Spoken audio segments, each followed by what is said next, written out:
Welcome back to Fleischer Studio. This courtroom session starts off sounding routine, but within seconds, it spirals into one of those moments that shows exactly why judges sometimes lose patience completely. On one side, you've got a defendant insisting he's trying, claiming he sleeps early, follows a routine, and isn't doing anything wrong. On the other side, you've got a judge who has clearly heard every excuse in the book, and isn't buying this one for a second. Now here's where it gets intense. We're not talking about one or two mistakes. We're talking about 19 missed alcohol tests, a number so high that it immediately raises red flags. It pressed upon him the need for perfection here. This is no tolerance. Absolutely no tolerance, because we've had one issue after the other. Testing positive for here, doing that over there. We've literally let you go over and over and over. And there's absolutely no excuse for the missed blows. How many missed blows do we have? 19, Your Honor. Within that 7 or 8. But Judge, I would ask, if possible, as I'm not the lead on this case, and I know Dustin has had history with the court and Mr. Jones here on this case, if you would consider holding on the consideration of this matter until he returns on Tuesday of next week. So I'm sorry, Ben. I can't. I have to know. You have to know that we mean business. I'm not here to toy with you and play games with you. Know what the expectation is in this court. You've been with me for as long as we've had. You're over there. Because I have a cold, y'all. Cold weather. I apologize. So can I please speak on the breathalyzer? No. You know what the expectation is. You have 19 missed tests. That's it. I'm sorry, Ben, I can't. You're here in his stead. You're a capable and outstanding lawyer. I have the utmost respect for you, but 19 missed tests are 19 missed tests. And I've been telling him since the absolute beginning, there's just no tolerance. Please. No. But to his credit, Your Honor, we have no positive UAs. He's been here on weekly UAs, so there's no indication that he's using this to obfuscate, for alcohol. Go to sleep early, man. Test, and he is blowing outside the window, so we don't know what he's doing. Oh my God, sir, I go to sleep at 8 o'clock every night, sir. It's just the 10 o'clock ones, and I get my 5 o'clock one first thing in the morning, Your Honor. Then you come here and you ask. Oh, they just told me about this last week in pre-trial over there, and they said that I had a 45-day miss. Right here is the turning point, and honestly, everything changes the moment that number is said out loud. 19 missed tests. That's not a minor compliance issue anymore. That's a pattern. And in the eyes of the court, patterns matter more than promises. Notice how the defense tries to shift the focus, pointing out there are no positive drug tests recently. That's a strategic move, trying to argue that missed tests don't necessarily equal wrongdoing. But from the judge's perspective, missing tests is almost as serious as failing them. Why? Because the system depends on consistency and verification. And here's the deeper issue. When someone repeatedly misses tests, the court starts asking a different question, not, did you use? But, why can't we trust you? 19 missed blows, dude. Covering the camera. Please, Honor, I will do anything. I'll even go on that drug, ankle mode. I'll do anything, Your Honor. I'm really trying here. I swear to God, I will do anything you want me to do if you just please let me stay free. I swear to God, Your Honor, I'm really trying here. Please, Your Honor, it's just, I don't even drink. From the 15th of November, you have been skipping tests. You have been to this court. I go to sleep at 10 o'clock and I still did the ones later on when I would wake up, and they told me this just last week, Your Honor. I swear to God. I swear on everything I love. You know. Please give me a chance, Your Honor. Testing schedule is, and I've given you one I started pass after the other. He goes with you. No. Oh my God. Your Honor, may we discuss setting a new bond for him? Of course. Oh my gosh. Why? Please, I'm trying here. I'm trying to do everything. Goes with you. Oh my gosh. Bond is at 5,001 now because of the prior violations. I will now set it at 10,002. I'm sorry, Ben, but he's tested positive literally over and over and over. He continues to test positive for marijuana. When I've told him to stop, he's tested positive for opiates. He's tested positive for this. Now he's skipping blows. He has obscured the camera as well? It's not necessarily that we obscure the camera, but it's too dark to. It doesn't mean that like there's. It's the same thing. If we can't see you in the camera, then you're fooling, and I'm done with the fooling. That's it. I know that Dustin's gonna be pissed, but I mean, I've got it in black and white, and Dustin knows that it's no tolerance. Consider 7502, Judge, respond. Okay, Ben. Okay. Great. But he has to know that we mean business, man. If I let him go now, I'm enabling, and I'm not gonna do that. I can't. But fine. Because. Fine. All right. 7502. Send me an email from one of If the. anything, have you done for your GED? And what I did for it, What have you done? I went to a class and then I tried to go yesterday. They canceled it and he also You went the day before court. and I also went before. Judge, she's been going. She's been going before even the last court date, and we Prove it. I can text you. In this life, you are only as good as the proof that you don't have. If you don't have proof, you have nothing. Spoken word means absolutely nothing.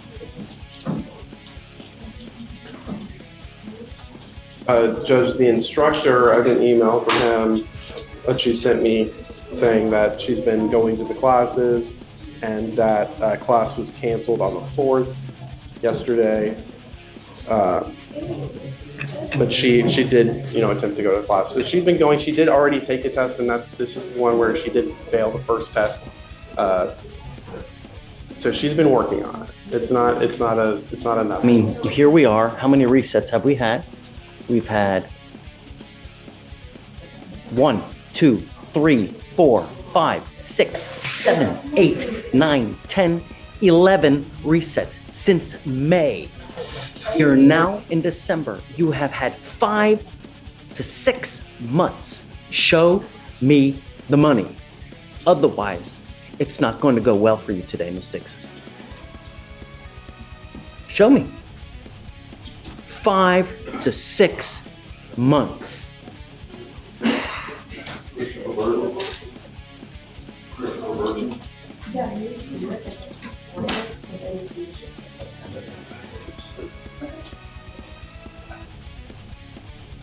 And Judge, this was a case where she was paying for the classes, and then she had to then enroll into the free program, which she's been doing for the last little bit.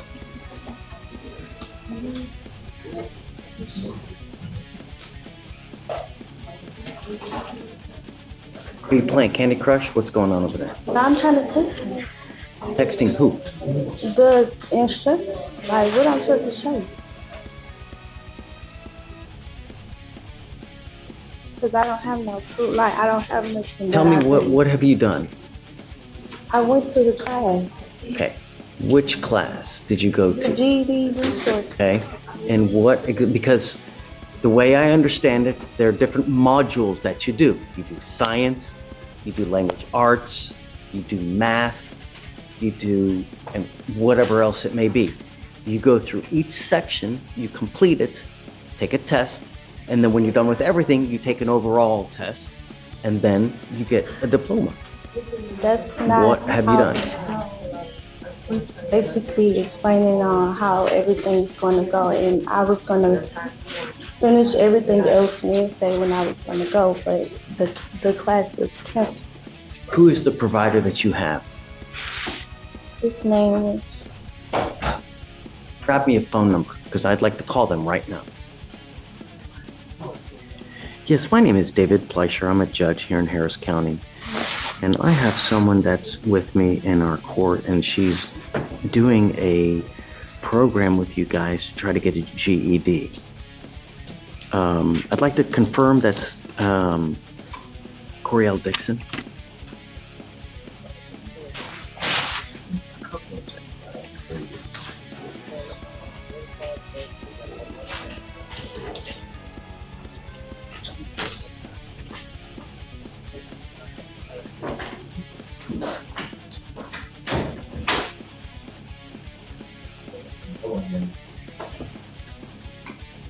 So Wednesday and Thursday, and then did you say every other Saturday? Okay.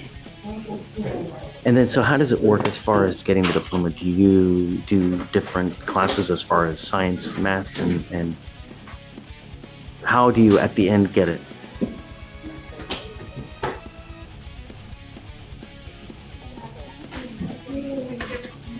Can I put you, I have her in front of me. Can I put you on speakerphone so that she can hear this as well? Do you mind?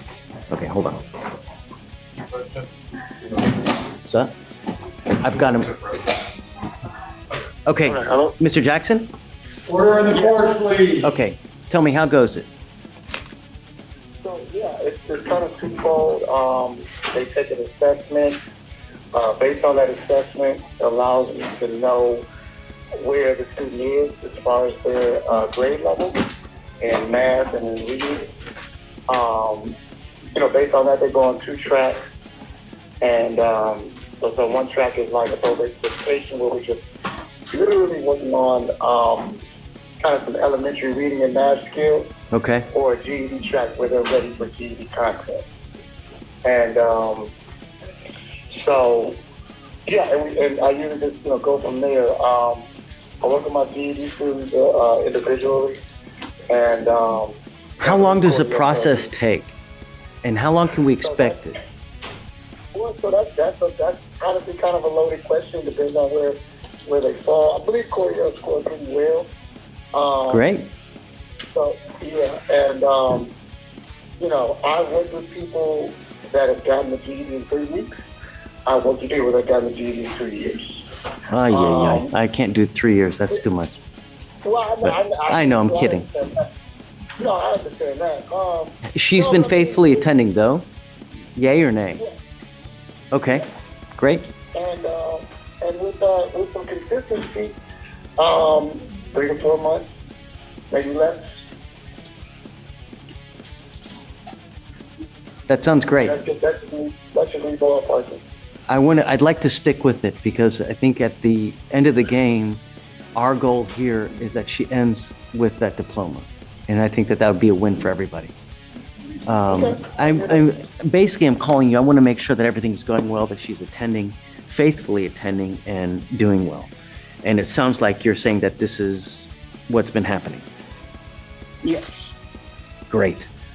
Okay, so I'm just going to continue everything. Just continue to go, Miss Dixon. I mean, you got, like what he's saying, if you continue at it 2 to 3 months, you'll end up with your diploma. Okay. All right. Thank you so much, Mr. Jackson. I really appreciate your help. You've been great. No problem, Judge. You take Okay. care. You too. Thank you, sir. Bye. Great. Good job. Just keep at it. Okay. So let's set it 30 days. I want to ride this through. You're so close to being through. All you got to do is see it to the end, and then everything great will happen for you here as well. Okay.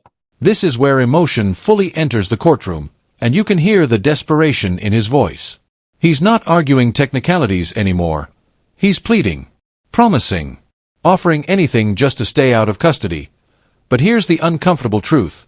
Courts hear this kind of plea all the time. I'll do anything. I'm trying. Please give me one more chance. The problem isn't the words, it's the timing. These promises are coming after repeated violations, not before them. And notice how the judge responds, not emotionally, but firmly. That's intentional. Judges are trained to separate sympathy from decision-making. Because if rulings were based purely on emotion, consistency would disappear. What makes this moment powerful is the contrast. Raw desperation from the defendant versus controlled, almost unshakable firmness from the bench. And unfortunately for him, by this point, the judge's mind looks nearly made up. And just like that, we move from argument to consequence. This is the moment every defendant hopes to avoid, the judge shifting from listening to acting. When bond gets discussed, it's a clear signal. The court is no longer debating compliance, it's enforcing accountability. And listen carefully to the reasoning here. The judge isn't just reacting to the missed tests. He's referencing a history, positive tests, repeated warnings, prior violations. This is how cumulative behavior works in court. One mistake might get leniency. 2 might get a warning. But repeated issues, that builds a narrative. And once that narrative forms, it becomes incredibly difficult to break. The judge even says it outright. Letting him go now would feel like enabling. That line tells you everything about the mindset here. This isn't punishment out of anger. It's a decision rooted in preventing further non-compliance. Now watch this shift. It's subtle, but important. The courtroom pivots from violations to progress. Specifically, the GED program. At first glance, it might seem unrelated, but it's actually very relevant. Courts often look for signs of rehabilitation, education, employment, effort. These things can work in a defendant's favor. But, and this is critical, they need proof. And the judge makes that crystal clear, you are only as good as the proof that you have. That's one of the most important lines in this entire hearing. Because in court, intentions don't carry weight, evidence does. Even though the defense is trying to highlight her efforts, the judge isn't satisfied with verbal claims. He wants documentation, consistency, results. It's a reminder that in legal settings, credibility isn't built on what you say, it's built on what you can show. This moment hits hard because it puts everything into perspective. 11 resets since May. That's months of opportunities. Months of chances to show progress. And this is where judicial patience starts to wear thin. Courts are often more lenient than people realize, but that leniency has limits. When cases keep getting reset without meaningful progress, it signals stagnation. The judge's phrase, "show me the money," isn't literal. It's about results. Tangible outcomes. Proof that time hasn't been wasted. And from a broader perspective, this is what separates success from failure in these situations. Some defendants use extra time to improve their standing. Others let it slip by, hoping things will somehow work out. Unfortunately, by this point, it's clear which direction the judge believes this case is heading. Now this is something you don't see every day, the judge personally calling the program instructor. And honestly, this is a fascinating move. Why does he do this? Simple. Verification. Instead of relying on second-hand information, he goes straight to the source. And in doing so, he gets a clear, unbiased picture of the situation. What's interesting here is that this actually works in the defendant's favor. The instructor confirms attendance and progress, which adds credibility where there was previously doubt. This moment shows another side of the court, not just enforcement, but investigation and fairness. The judge isn't blindly dismissing claims, he's testing them. And when the facts check out, he acknowledges it. It's a reminder that while courts are strict, they're also structured to uncover the truth, not just assume the worst. And in the end, this case comes down to a balance between accountability and opportunity. On one side, repeated violations, missed tests, lack of compliance, and a history that clearly frustrated the court. On the other side, a glimpse of progress, efforts toward education, verified by an independent source. The judge's decision to continue the case and give her time reflects that balance. It's not a free pass, but it's not a shutdown either. It's a final chance to turn effort into results. And that's the key takeaway here. In court, actions always outweigh words. Promises don't carry weight unless they're backed by consistent follow-through. Now I want to hear from you. Do you think the judge made the right call here? Was this fair, or was it too lenient after everything that happened?